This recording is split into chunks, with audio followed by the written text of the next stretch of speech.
रमेश म्हात्रे नावाचे नगरसेवक आहेत, सत्ताधारी आहेत कल्याण डोंबिवलीमध्ये. यांनी वैभव नावाचे जे डॉक्टर आहेत त्यांना मारहाण केली, अतिशय वाईट पद्धतीने मारहाण केली. अनेक वेळा याच हॉस्पिटलमध्ये रमेशनी आणि त्याच्या गुंडांनी अनेक वेळा इथे असणाऱ्या नर्सेसला आणि डॉक्टरना त्रास दिलेला आहे.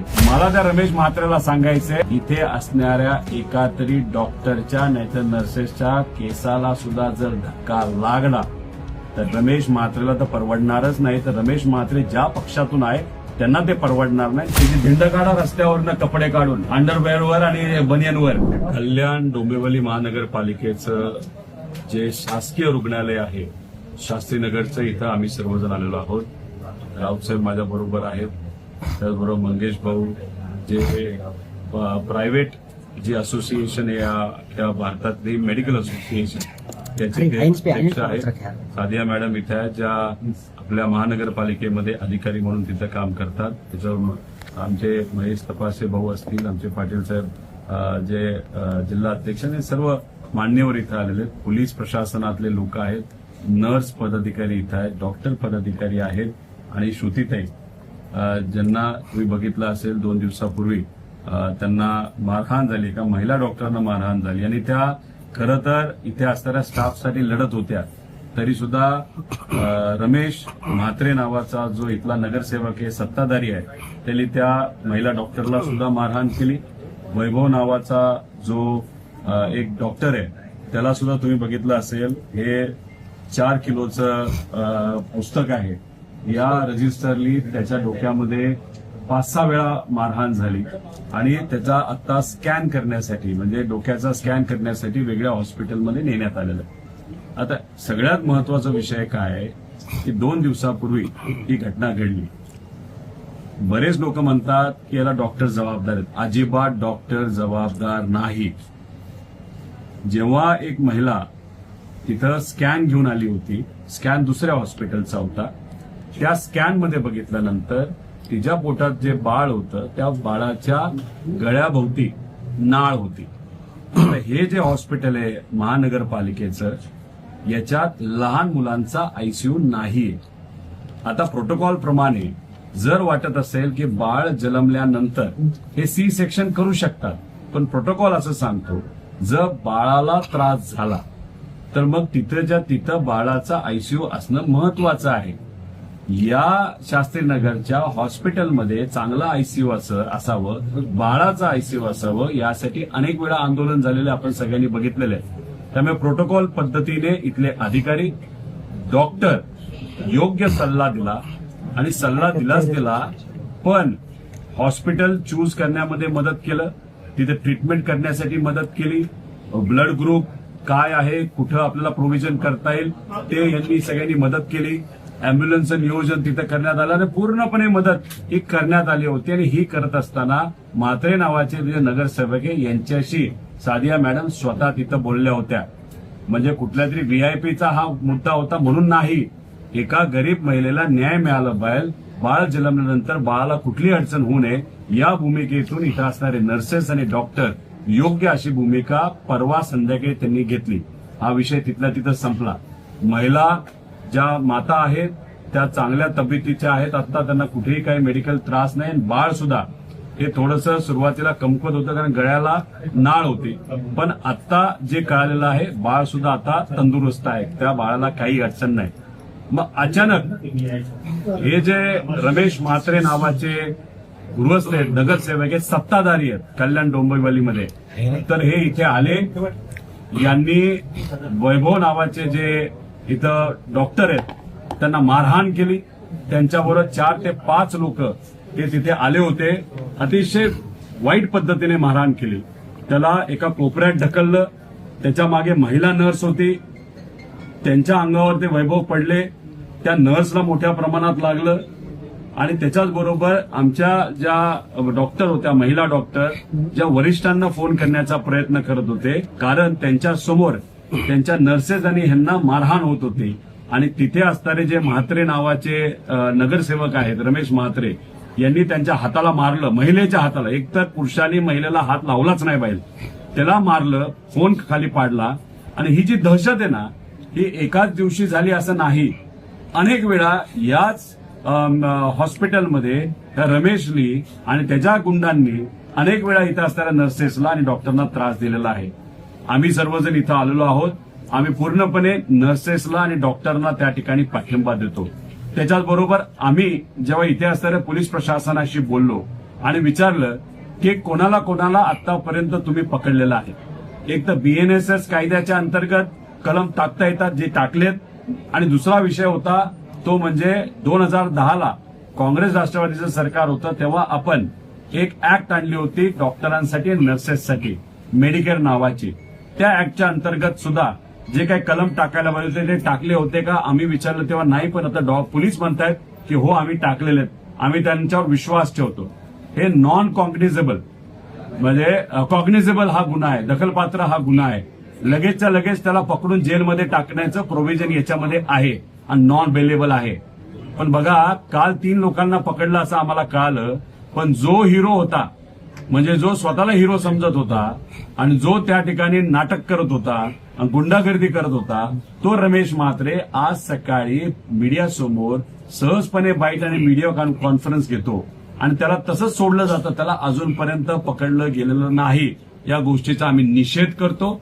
पोलिसांना आम्ही सांगितलेलं आहे आज संध्याकाळपर्यंत त्या रमेश म्हात्रेला जर पोलिसांनी कैद केलं नाही, पकडलं नाही, तर आम्ही उद्या इथं दुपारी नाही तर संध्याकाळी जे काय डॉक्टर असोसिएशन IMA असोसिएशन जी या देशातली आहे त्याचे अध्यक्ष इथले हे आपले इथं मंगेशराव इथं आहेत, त्यांनी आम्हाला सांगावं की उद्या आंदोलन ते कधी करणार आहेत. कारण का आज बरेच हॉस्पिटल बंद आहेत, उद्या अख्खा जिल्हा बंद राहणार आहे आणि कदाचित तोपर्यंत या रमेश म्हात्रेला पकडलं नाही तर अख्खा महाराष्ट्र बंद राहू शकतो. अनेक सामान्य लोकांना अडचणी सहन कराव्या लागतील. त्यामुळे सरकारला विनंती आहे, हा तुमचा कार्यकर्ता असू द्या नाही तर तुमचा लाडका गुंड असू द्या, तो नगरसेवक नाही तर कुणी असू द्या, त्याच्यावर कारवाई झालीच पाहिजे अशी आमच्या सगळ्यांची मांग आहे. आणि त्याच्याच बरोबर IMA असोसिएशनचं मत आहे 2010ला जो कायदा आणला होता आपला मेडिकेअरचा त्याच्यामध्ये बदल करण्याची जरूरत आहे.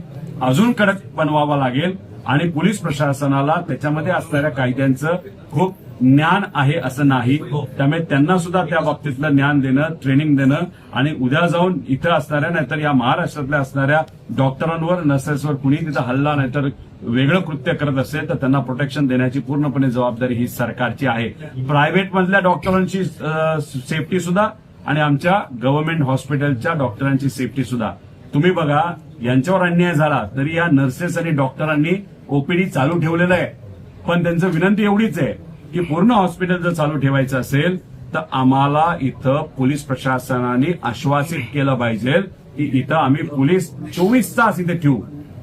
आणि हे ज्या गुंड आहेत रमेश म्हात्रे का कोण आणि त्याचे जे इतर चिल्लीपिल्ली लोक त्याच्याबरोबर फिरतात, त्यांनी महिला डॉक्टरांना धमकी दिली, इतर डॉक्टरांना, नर्सेसला धमकी दिली, बाहेर या मग बघतो. मला त्या रमेश म्हात्रेला सांगायचंय आणि सत्ताधाऱ्यांना सांगायचंय, सगळ्यांना सांगायचं, पोलीस प्रशासनाला सुद्धा सांगायचंय, इथे असणाऱ्या एका तरी डॉक्टरच्या नाहीतर नर्सेसच्या केसाला सुद्धा जर धक्का लागला तर रमेश म्हात्रेला तर परवडणारच नाही. तर रमेश म्हात्रे ज्या पक्षातून आहे त्यांना ते परवडणार नाही, पोलीस प्रशासनाला सुद्धा ते परवडणार नाही. त्यामुळे कृपा करून आजच्या आज त्या म्हात्रेला त्या ठिकाणी तुम्ही कैद करा आणि या आमच्या डॉक्टरांना न्याय द्या. आणि सरकारमध्ये अधिवेशनामध्ये आम्ही नक्कीच IMAची जी मांग आहे ती तिथं मांडू. आमच्या सुप्रियाताई सुळे असतील आणि उद्धव ठाकरे साहेबांचे शिवसैनिक असतील आणि काँग्रेसचे सुद्धा जे कोणी खासदार आहेत त्यांच्या माध्यमातून सुद्धा पार्लमेंटमध्ये हा विषय कसा मांडता येईल याचा आम्ही नक्कीच तिथं विचार करू. पण हे जे कृत्य झालेलं आहे त्याचा आम्ही निषेध करतो. काल ज्या पक्षातून हे नगरसेवक आहेत त्या पक्षाच्या नेत्यांनी काल ट्विट केली. ट्विट करून विषय संपत नसतो. आम्ही तुमचे आभार व्यक्त करतो, तुम्ही डॉक्टरांची बाजू मांडली, पण मग डॉक्टरांची बाजू मांडत असताना तुम्ही सत्ताधारी जर असाल आणि तुमचा हा जो गुंड नगरसेवक आहे तो आतापर्यंत जेलमध्ये पाहिजे होता, तुम्ही खरंच प्रामाणिकपणे तो मुद्दा तिथं मांडत असाल तर. त्यामुळे आज संध्याकाळी आम्ही वेळ देतो. आज संध्याकाळपर्यंत रमेश म्हात्रेंना जर तिथं पकडण्यात आलं नाही, जेलमध्ये टाकण्यात आलं नाही, तर आम्ही IMA बरोबर तसंच सरकारी हॉस्पिटलमध्ये नर्सेस आणि डॉक्टर यांच्याबरोबर उद्या याच भागामध्ये ते ठरवतील तिथं मोठं आंदोलन करू आणि मग ते या सरकारला परवडणारं आंदोलन नसणार आहे. पोलिसांवरती दबाव वगैरे आहे? सरकारमध्ये असणाऱ्या नेत्यांचा वर्धास्त आहे या रमेश म्हात्रेला. एक तर त्याच्यावर अनेक गुन्हे आहेत असं आम्हाला कळलंय. म्हणजे गुन्हेगारी क्षेत्रामध्ये गुण असणारा हा माणूस आहे. म्हणजे सामान्य लोकांना न्याय देणारा हा माणूस नाही. त्यामुळे हे जे कोणी महाशय आहेत रमेशराव, त्यांना आत्ताच्या आत्ता उचललं पाहिजे. खरं तर आम्ही पोलिसांना विचारत होतो, ते पोलीस म्हणले 3 लोकांना आत टाकलं. म्हणजे जो मेन माणूस हे रजिस्टर घेऊन लोकांना मारतोय, महिलांना मारतोय, तो सकाळी प्रेस कॉन्फरन्स घेतो. पोलिसांकडनं त्याच्यावर कुठलीच कारवाई केली जात नाही. हेच म्हणावं लागेल की सरकारमध्ये असणाऱ्या मोठ्या नेत्यांनी या रमेश म्हात्रेला बरदास्त दिल्यामुळे तो आज ओपन फिरू शकतो. त्यामुळे सरकारमध्ये असणाऱ्या नेत्यांनीच त्याला पाठबळ दिलेलं आहे. आणि मग होम मंत्रालय सुद्धा याच्यामध्ये जबाबदार आहे असं आम्ही तिथं धरू. आज संध्याकाळी आम्ही वेळ देतो आणि आज आम्ही इथं सर्वजण आलोय. मला कळतंय की पुढच्या काही वेळात 1 तासाभरात आदित्य ठाकरे भाऊ सुद्धा इथे या नर्सेसला पाठिंबा देण्यासाठी आणि डॉक्टरांना पाठिंबा देण्यासाठी इथे येणार आहेत. त्यामुळे सर्व आम्ही विरोधक म्हणून एकत्रित येऊन आमच्या या नर्सेस आणि डॉक्टरांच्या बाजूने 100% टिके आहोत. प्रायव्हेट असू नाही तर गव्हर्नमेंट असू. त्यामुळे कारवाई आज संध्याकाळपर्यंत, कारवाई फक्त कारवाई नाही, त्याला उचलायचा आणि जेलमध्ये टाकायचा. आणि हे जे काही धमकी दिली जाते ना, बाहेर येऊन बघतोच तुला, हे जे पिलावळ आहे ना त्यांचे गुंड लोक, त्यांच्यावर सुद्धा काहीतरी बंदोबस्त करा. कोणावरही छोटा तरी धक्का आमच्या या डॉक्टरांना नाही तर कोणावर लागला तर पोलीस प्रशासनाला आणि या शासनाला आम्ही जबाबदार धरू. रोहितजी, ज्या पद्धतीने बघितलं की त्यांच्या बाजूला पोलीस सुरक्षा रक्षक पण होता, त्याचंही काम होतं की कुठेतरी पोलिसांना सूचना द्याव्या, मात्र त्यांनीही काही इकडच्या लोकांना पकडून ठेवल्याचाही आरोप करण्यात आलेला आहे. नाही, आता कोण ते पोलीस सुरक्षा रक्षक तिथं होतं नाही तर कोण असेल, त्याने जर काहीच तिथं भूमिका बजावली नसेल तर त्याला तिथं ठेवून सुद्धा काही फायदा नाही. गरीब असेल तर आम्ही त्याच्या बरोबर आहे, पण कितीही गरीब असला तरी भूमिका घेणं हे महत्वाचं असतं. तुम्ही बघितलं असेल वैभव डॉक्टरांना तिथं मारलं जात होतं, तेव्हा मारहाण केली जात होती, तेव्हा महिला नर्सेस आणि महिला अधिकारी ज्या डॉक्टर होत्या, आपल्या श्रुतीताई, त्या शांत नाही बसल्या. त्या सुद्धा तिथं हे एवढे पुरुष गुंड येऊन सुद्धा त्या तिथं त्या मुलाला वाचवण्याचा प्रयत्न करत होत्या. म्हणजे महिला, जे लोक म्हणतात ना बांगड्या घालतात, बांगड्यात पण ताकद असते, महिलांमध्ये ताकद असते, या सर्व नर्सेसनी आणि तिथल्या डॉक्टरांनी दाखवून दिलेलं आहे. त्यामुळे हा जो कोणी तिथं सिक्युरिटीवाला असेल तर गुपचाप बसला असेल ना, त्यालाही कुठेतरी घरी लावला पाहिजे असं आमचं प्रामाणिक मत आहे. फक्त ह्या नॉर्मल सिक्युरिटीने काय होणार नाही. पोलीस प्रशासनाने जबाबदारी घ्यावी, या हॉस्पिटलमध्ये त्यांनी यावं आणि हे जे काही नर्सेसची डिमांड आहे की इथं त्यांना प्रोटेक्शन द्यावं, घरी जाऊच तर प्रोटेक्शन द्यावं, ही स्पष्ट भूमिका पोलिसांनी सुद्धा इथं मांडलं महत्वाचं आहे.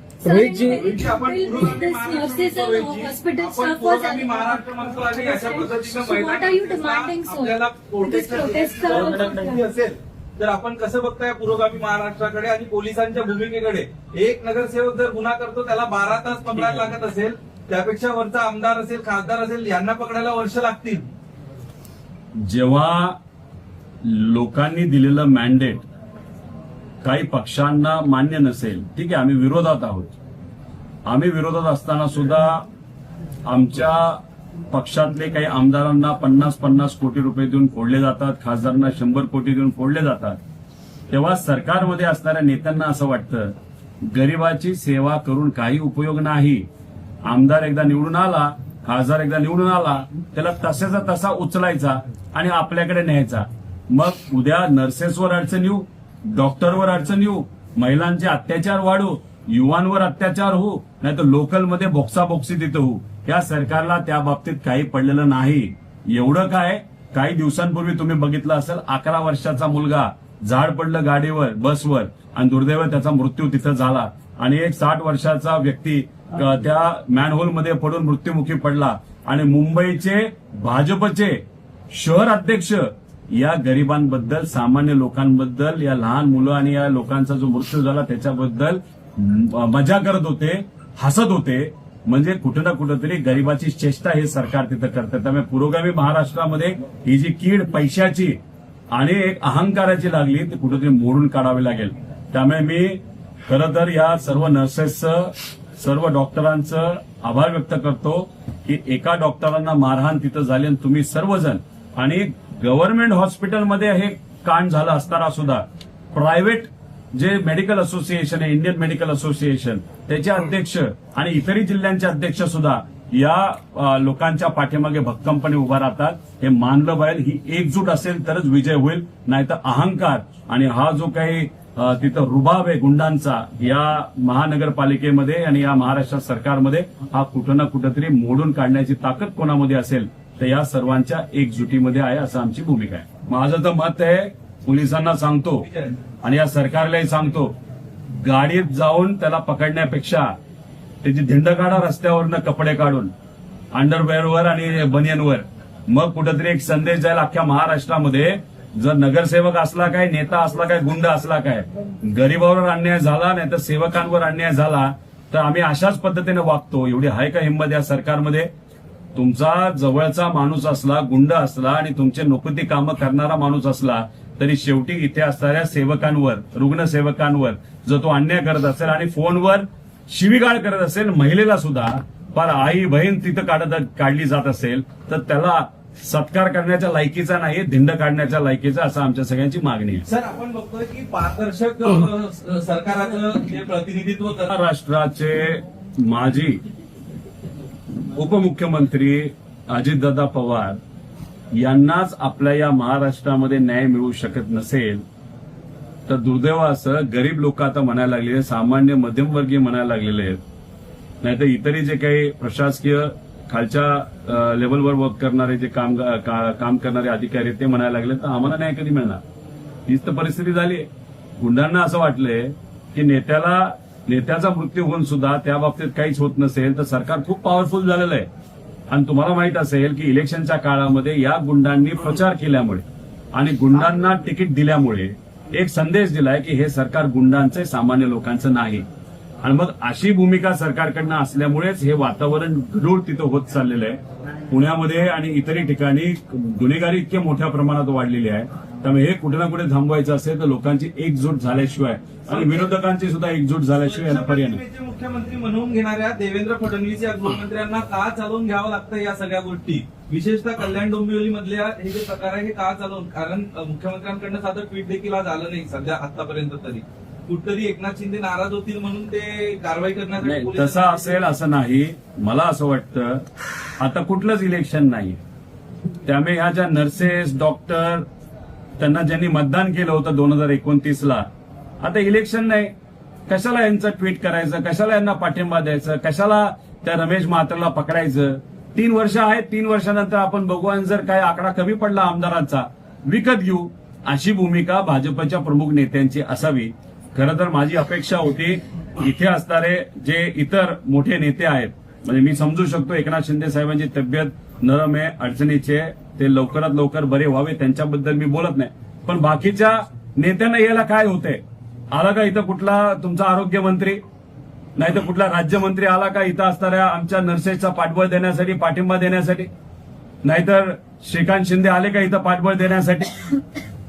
रवींद्र चव्हाण पण इथे असतात. इलेक्शन आलं तर एकामेकाच्या विरोधात खेळी करतात आणि सामान्य लोकांच्या जीवनाचा खेळ झाला तर रवींद्र चव्हाण साहेब येत नाहीत. रवींद्र चव्हाण तर कोण आहेत? राज्याचे भाजपचे प्रदेश अध्यक्ष आहेत. यांचा मतदारसंघ आहे आणि त्यांचा मतदारसंघ आहे. म्हणजे ते जर इथून मतदारसंघातून निवडून येत असतील चौथी वेळ, तर मग ह्या लोकांनी तुम्हाला निवडून दिले. तुमच्याच मतदारसंघात हा विषय होऊन तुम्ही जर येत नसताल आणि तिथं प्रचारामध्ये तुम्ही व्यस्त असताल तर मग लोकांनी 5व्यांदा तुम्हाला 100% निवडून दिलं नाही पाहिजे, अशी आमची भूमिका आहे. त्यामुळे रवींद्र चव्हाण आले नाहीत, श्रीकांत शिंदेंनी फक्त ट्विट केले, पण इथं यायला पाहिजे होतं, तिथं आरोग्यमंत्र्यांनी यायला पाहिजे होतं, राज्यमंत्री आरोग्य यायला पाहिजे होतं, नाही तर भाजपच्या कुठल्याही इतर नेत्यांनी जे काही असतील राज्यमंत्री नाही तर कुणीतरी येऊन संवाद साधायला पाहिजे होता, पोलिसांना सांगायला पाहिजे होतं. पण दुर्दैवाने इथं दुसरं काहीच झालेलं नाही. हे दुर्दैवी आहे. आम्ही या सगळ्या गोष्टीचा निषेध करतो आणि पोलिसांना परत एकदा नागरिक म्हणून आणि विरोधातला एक कार्यकर्ता म्हणून, विरोधी पक्षातला एक आमदार म्हणून, की आज संध्याकाळपर्यंत त्या माणसाला पकडलं पाहिजे आणि जेलमध्ये टाकलं पाहिजे. आणि आमची ही मागणी त्याची धिंड काढता आली तर नक्कीच काढली पाहिजे. या सगळ्या प्रकाराला दाखवून आहे की आरोग्याचे 3 ते इथे वाजलेले आहेत दोन्ही शहरांमध्ये, त्यामुळे करोडो रुपयांचा खर्च अर्थसंकल्पात होतोय. तर विरोधी पक्षनेते म्हणून ह्या आरोग्याच्या व्यवस्थेवर पण आपण लक्ष देणार आहात?